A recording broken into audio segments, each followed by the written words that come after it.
Hola, buenas. Bienvenidos a la asignatura de drogodependencias de cuarto grado de enfermería. Bienvenidos también a este nuevo vídeo tutorial sobre características del entorno en el bloque de generalidades. En el vídeo tutorial pasado estuvimos hablando de las características individuales del sujeto que pueden incitar o proteger al individuo sobre el tema del consumo de drogas, las drogodependencias. Ahora ponemos el acento en el entorno, en cómo el entorno determina este tipo de consumos o de conductas. Vamos con ello.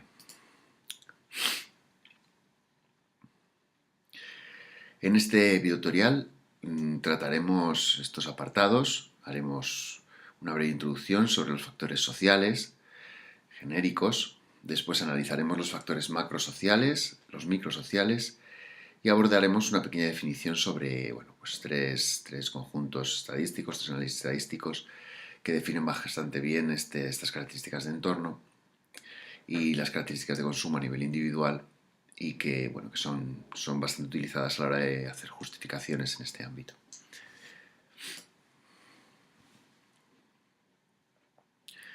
¿Qué podemos decir de los factores sociales? Está claro que somos personas, somos individuos, que no estamos aislados, no vivimos solos. Es más, hay mucho teórico que afirma que el ser humano es un ser específicamente social, el ser humano es un ser social. Y que sin ese ser social, primero, no se explica como ser humano y segundo, no se puede realizar como persona. Necesitamos del resto para crecer, para autodefinirnos y para realizarnos. Hay autores que postulan que es a través de los otros por lo que somos o por lo que nos hacemos a nosotros mismos.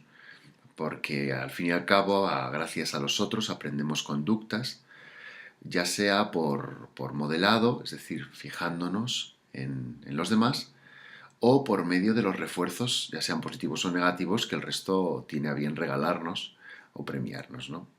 En el caso de los negativos, pues tiene a bien lanzarnos. Por ello digo que no podemos considerar a la persona un ser individual y solitario, sin la ayuda del resto, ya sea su entorno cercano o su entorno más lejano o más macrosocial, no podemos entendernos como personas. Entonces, en el fenómeno de las drogodependencias es imprescindible, además de estudiar las características individuales de la persona, estudiar las características sociales que la definen y que definen o pueden definir su consumo o no y su dependencia o no a las sustancias de abuso de las que tratamos en esta asignatura. Ya digo que, además, si consideramos las drogas o el consumo de drogas como una conducta más dentro de las múltiples conductas que tiene la persona, el individuo a lo largo de su vida, podremos postular pues, que el modelo que establezca nuestro entorno social para con nosotros y los refuerzos positivos o negativos que establezca nuestro entorno social para con nosotros va a determinar en gran parte también, aparte de otros factores que ya vimos en el bloque pasado, ese consumo o no consumo de sustancias de abuso. No tenemos que perder de vista que el entorno social, podemos entenderlo pues, como la sociedad, ¿no? Lo que hay de puertas de casa para afuera, pero debemos entender que no es solo eso, ¿no? Que hay un entorno cercano y también un entorno más allá del inmediato. Lo que llamaríamos el entorno cercano sería el entorno familiar, el entorno de amistades, el entorno del grupo de iguales, incluso el entorno laboral, sería el denominado entorno microsocial, el más cercano. Y por otro lado estaría el que va más allá del inmediato, ya digo, el más genérico, el más grande, el que engloba el entorno microsocial o muchos entornos microsociales, que sería el entorno macrosocial.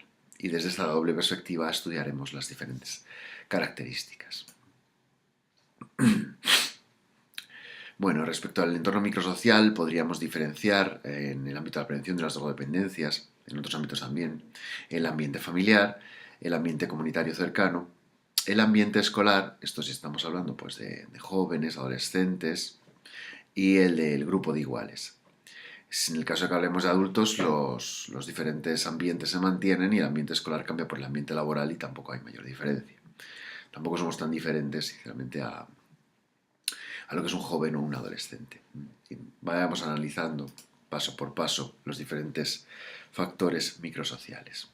Bueno, ¿qué factores definen el consumo o hacen de la persona un ser más proclive o menos proclive al consumo de drogas en el ambiente familiar? Bueno, pues uno de ellos podemos decir que es la baja cohesión familiar. Entendemos que la familia genera factores de protección en tanto en cuanto se hacen o se viven cosas en común. Hay intereses, hay amigos que también son comunes y conocidos, se establecen coaliciones dentro de la familia, se comparte el tiempo de ocio y el tiempo libre. No todo, pero sí parte. Bueno, se dan toda esta serie de actividades. En el caso de que no se den, pues ese ambiente predispone al individuo hacia este consumo de drogas del que estamos tratando. Aparte, el hecho de compartir esos momentos en familia establece pues unas medidas de control por parte de los padres sobre los hijos que hacen que se den menos oportunidades sobre los hijos para recibir ofertas de consumo. Y en el caso de que existan, se da mayor seguridad en tanto en cuanto a las decisiones a tomar, tanto por el aspecto normativo que establecen los padres como por el aspecto de seguridad afectiva. Entonces, una baja cohesión familiar será un factor de riesgo del ambiente familiar, una alta cohesión familiar será un factor de protección. Al igual que hablamos de factores de riesgo y protección en el bloque pasado, respecto al individuo, pues ahora lo hablamos respecto al entorno. El clima afectivo inadecuado o el clima afectivo adecuado también determina el riesgo sobre el individuo. Un clima afectivo inadecuado sería aquel en el que la comunicación no es fluida, las normas son de carácter impositivo, inquisitorial, no hay negociación en ese ámbito, hay carencias afectivas, no se dan esos lazos afectivos fuertes entre los padres y los hijos, sino que son superficiales o incluso negativos. Todo esto va generando un clima en la familia que, ya digo, hace más proclive o genera más factores de protección o más factores de riesgo en función de cómo sea, ¿no? El estímulo educativo familiar también es un factor determinante dentro del ambiente familiar y dentro de los factores microsociales. El que exista en una familia unas normas que regulen la convivencia es vital. Por supuesto, esto el adolescente o el joven nunca lo va a valorar. Se supone que esto lo valorará cuando sea adulto. Pero lo cierto es que esas normas, esa disciplina firme, pero al mismo tiempo razonable, en un primer momento va a transmitir esa sensación de pues, que mi padre se preocupa por mí, ¿no? que me estima y que por lo tanto pues, está pendiente. Por otro lado, va a controlar la conducta de los hijos hasta que ese hijo coja esas normas y las incorpore como hábitos y por lo tanto pueda gestionar su propia vida de forma autónoma, no le hagan falta normas externas de esta índole. Claro, esto en el caso de un estilo educativo familiar adecuado, en el caso de estilos educativos familiares pasivos o impositivos, con normas rígidas o con normas arbitrarias que generan confusión, por normas impuestas a la fuerza y sin explicación, razonamiento, negociación, pues va a generar un ambiente familiar bastante deteriorado, ¿no? Que incluso puede generar consumo de drogas por sí mismo, ¿no? Mecanismos de huida de esa realidad o de otra índole. El consumo de drogas, la familia va a ser otro factor determinante. El consumo de drogas veremos que se va a ir repitiendo tanto en este ámbito como en otros. Claro, el hecho de que se consuman drogas dentro del ambiente familiar, ya solo a nivel de la facilidad para conseguirlas, es un factor de riesgo en sí mismo. Entonces, aparte, si estamos hablando de que parte de la educación es por modelado, es el modelo que me den mis padres y mis padres consumen, ya digan lo que digan, el hecho es que lo hacen, ¿no? Y bueno, pues yo creo que tiene mucho más peso lo que se ve que lo que se oye, ¿no? Hijo, no fumes, pero yo fumo. Bueno, el mensaje está bastante claro para los chavales.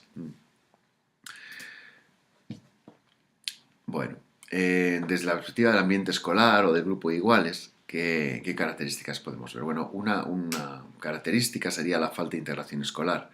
Hay que tener en cuenta que los adolescentes, los jóvenes pasan mucho tiempo en el ambiente escolar, ¿no? Y si ese ambiente se percibe de repente como un medio hostil, un medio en el que no se siente aceptado, se siente rechazado, pues se pueden establecer unas relaciones con los iguales patológicas, difíciles, y el chaval, pues de alguna forma sentirse desplazado y bueno, y huir hacia otro tipo de conductas o incluso a hacer cosas para sentirse aceptado en ese ámbito. Entre ellas podría ser el consumo, ¿no? El consumo de drogas en el medio escolar, al igual que el consumo de drogas en el medio familiar, va a tener bastante peso, sobre todo porque el grupo de iguales durante la adolescencia y durante la juventud tiene mucho peso. Entonces el consumo de drogas pues va a tener ese peso en el medio escolar, ¿no? Y el consumo de drogas por el grupo de iguales pues exactamente lo mismo, ya no solo en el ámbito escolar, sino por medio del grupo de iguales. Ya digo, va a tener un peso bastante importante. Por otro lado, dentro de lo que sería el grupo de iguales, el fenómeno de las bandas y la organización jerárquica o vertical también van a tener consecuencias negativas que pueden incitar a temas de consumo. El fenómeno de las bandas con ese sectarismo, ese funcionamiento, pues, como dice justo debajo, jerárquico y absolutamente vertical, va a hacer que, bueno, pues que la persona no se sienta libre de tomar sus propias decisiones y se sienta bastante dirigido hacia tipos de consumo sugeridos por ese grupo de, entre comillas, de iguales, ¿no? Si cambiamos el ambiente escolar dentro de los jóvenes por el ambiente laboral, bueno, pues, ¿qué podemos decir de ello? Pues que, por ejemplo, la organización del proceso productivo dentro del ámbito laboral va a generar esos factores de riesgo de protección. ¿A qué me refiero con eso? Bueno, pues que jornadas de trabajo excesivamente prolongadas, el tema de las rotaciones horarias, ¿no? La turnicidad, los ritmos de trabajo intensos, sin descansos, la sobrecarga laboral, altos niveles de tensión o de estrés, escasas situaciones, o sea, que no se puedan dar temas de promoción profesional, pues todas estas cosas van a conllevar insatisfacción, frustración para la persona y van a facilitar el tema del acercamiento a los consumos o las sustancias de abuso. Por otro lado, el puesto de trabajo o la tarea que se realice también son determinantes en cierta medida, ¿no? Así pues, los trabajos que que son muy repetitivos, muy mecánicos, que no son motivadores, trabajos en los que falta las características de creatividad, las condiciones climatológicas adversas o los trabajos aislados sin contacto con terceras personas. Todo este tipo de cosas van a generar o van a despertar van a despertar como factores de riesgo en sí mismo. Eh, y bueno, van a hacer que la persona esté más predispuesta que gente en otros ámbitos laborales. Además, tenemos que tener en cuenta que hay determinados trabajos que por la proximidad laboral que entrañan con sustancias de abuso predisponen al sujeto. Entonces, en nuestro ámbito, el ámbito sanitario, hay que tener en cuenta que tenemos un factor de riesgo añadido que es el manejo de sustancias que pueden ser susceptibles de consumo abusivo. Esto es un factor de riesgo en sí mismo. Por otro lado, el ambiente laboral, ¿no? Bueno, pues temas como conflictividad laboral, conflictos con los compañeros, inestabilidad en el puesto de trabajo, ambientes de mucha competitividad, en los que no se produce colaboración, ¿no? Pues todo ese tipo de cosas, presión por parte de los compañeros o de los jefes, todo ese tipo de características que forman el ambiente laboral también van a generar esos factores de riesgo de los que hablábamos, asociados al factores microsociales. Hasta aquí lo que serían los factores microsociales, verdaderamente cercanos al individuo, ya digo, familia, grupo de iguales, escuela, trabajo. Pero si nos alejamos un poquito más y nos fijamos la sociedad en conjunto, lo que serían los factores macrosociales, podemos ir diferenciando determinadas características que también predisponen al sujeto hacia los consumos. Por ejemplo, la disponibilidad de la droga. Bueno, pues la disponibilidad de droga de consumo ya lo hemos hablado en varias ocasiones. O sea, la disponibilidad real o la disponibilidad percibida hacen que el sujeto pues la vea más a mano. Y si yo tengo una cosa más a mano, pues ¿por qué no usarla, no? Si me cuesta más conseguirla, pues ya me lo planteo más. Pero el hecho de la disponibilidad en sí misma es un factor muy relacionado con el consumo. Aquí ¿qué características podemos ver dentro de disponibilidad de la droga? Pues, por ejemplo, factores como el precio, la regulación legal que existe sobre el consumo, perdón, sobre el consumo, sobre la sustancia, pues ese tipo de cosas son las que generan la disponibilidad, ¿no? Precios bajos, legislación pues, no firme, pues facilita los consumos. Por otro lado, actitudes sociales tolerantes hacia el consumo de determinadas sustancias. ¿Qué significa? Pues que a nivel social una cosa es lo que hay, ¿no? Por ejemplo, respecto al consumo de alcohol, la morbimortalidad, la siniestralidad, pues los efectos secundarios a medio y largo plazo que produce sobre el alcohol. Y otra cosa es la percepción social que existe, por ejemplo, sobre el consumo del alcohol, ¿no? La percepción social sobre el consumo de alcohol es muy, muy tolerante. Y, por ejemplo, la percepción social sobre el consumo de tabaco cada vez es menos tolerante, ¿no? Quizá mediado por la legislación antitabaco que se ha puesto hace relativamente poco. La percepción social sobre el consumo del cannabis, bueno, pues una percepción social cada vez más tolerante. Entonces, esta percepción social genera una serie de discursos sociales que justifican los consumos. Y eso banaliza ese tipo de consumos y, pues bueno, al fin y al cabo, lo que está haciendo es potenciar los riesgos. Es importante que la gente tome conciencia de las repercusiones y la gravedad de este tipo de consumos. Y eso es muy difícil si se banalizan este tipo de consumos. Si no pasa nada por consumir esto, no te preocupes. Si está a la orden del día, ¿no? Hay muchas drogas además incorporadas a nuestro día a día a nivel masivo y eso, bueno, pues tampoco ayuda, ¿no? Ya digo, que banaliza la situación. Como factores macrosociales también podríamos ver el sistema colectivo de valores. Estamos en una sociedad de consumo, dicen, ¿no? Liberalizada, de consumo. Y bueno, en nuestra sociedad se hace un culto al dinero, al poder, al éxito. Estamos dominados por el escepticismo, el hedonismo, el individualismo y la falta de solidaridad. Todo esto hace o dota al consumo de sustancias de casi que de las mismas características. Es decir, por ejemplo, las drogas, las sustancias de abuso, generan dinero, cuestan dinero, entonces, bueno, es un valor que está ahí. Además, en los informativos, en la tele, se puede ver cuando detienen de repente a un traficante, por ejemplo, pues que son gente de éxito.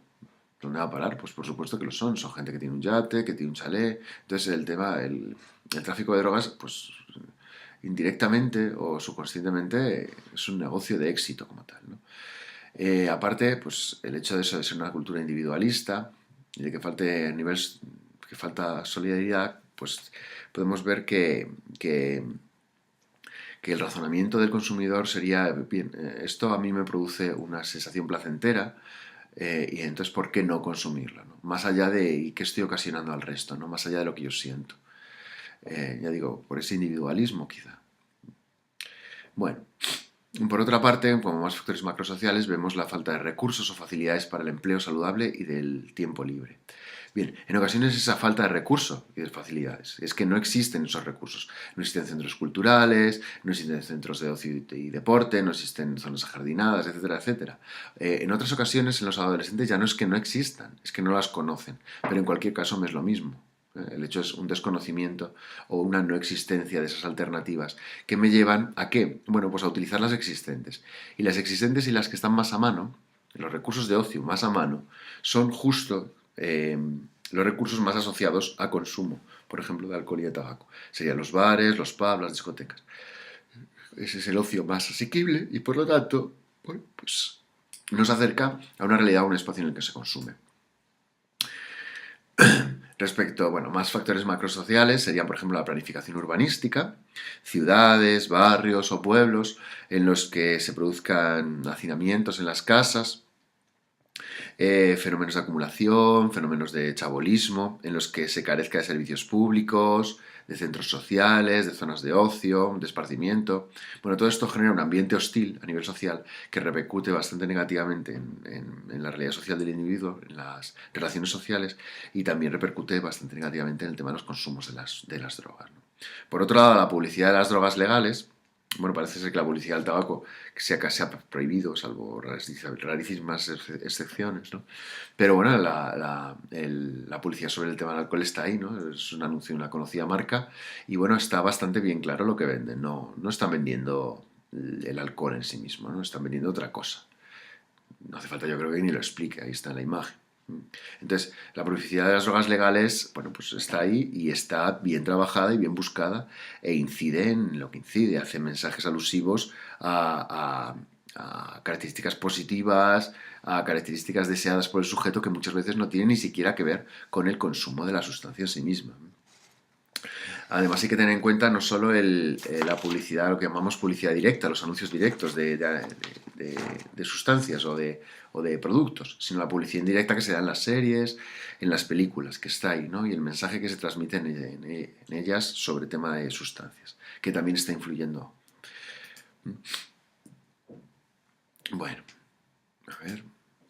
Eh, Todo esto genera lo que se llama un inadecuado discurso social sobre las drogas, es decir, una serie de percepciones sociales que dañan la imagen real de los efectos de los consumos, ¿no?